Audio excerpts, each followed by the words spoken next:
Hey XR peeps, hope everybody's doing well. XRP still hanging out at about $1.37, and as you know, earlier in the week the Bitcoin conference started. I think it's over or almost over. I know the XRP conference, or the XRP Las Vegas conference, started today. It's out in Las Vegas, or yesterday it started actually, and just I wanted to show you what the Bitcoin conference looked like when it started. Take a close look. It says, breaking, the Bitcoin conference saw a record low turnout this year. With only a few dozen attendees, several speakers who didn't show, and the event ended 4 hours early. A lot of speakers canceled, from what I understand. It's not looking real good for Bitcoin. I think people are starting to figure it out. And I'm thinking maybe they saw this, one of the things they saw was this segment over on NASDAQ TV.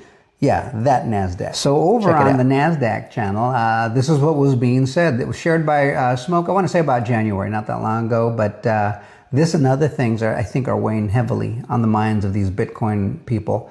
It says NASDAQ over on the channel saying, we are trying to get people to move past Bitcoin and into the actual future of finance. Because Bitcoin can't do anything within the global financial structure.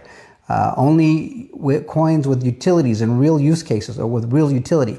For instance, what XRP can do with cross-border payments, what XDC is trying to do with trade finance, what Quant is trying to do, connecting with APIs, connecting the legacy financial system with the new, I guess you could say, Web3 financial system, what Algo is trying to do with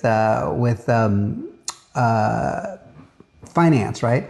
And so you need to try to figure out which of these coins has that utility, and it tends to be, by and far, the ones that are ISO 20022 compliant are the ones that are winning. But for the most part, I think what you're going to start to see is people starting to realize that Bitcoin may still continue to rise, but just from a practical standpoint, right, as an investor, you can't turn $1 into $2 very easily with Bitcoin. You just can't.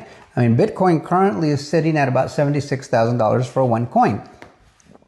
So it has to go to what, about $140,000, almost $150,000 to get you $2. That's a lot. That's a steep climb. XRP is still sitting at $1.37. It's not that hard to get you to $2 in investment returns, but the utility and the scalability of XRP are where the value proposition is. Everything Ripple is doing to grow and enrich that environment is where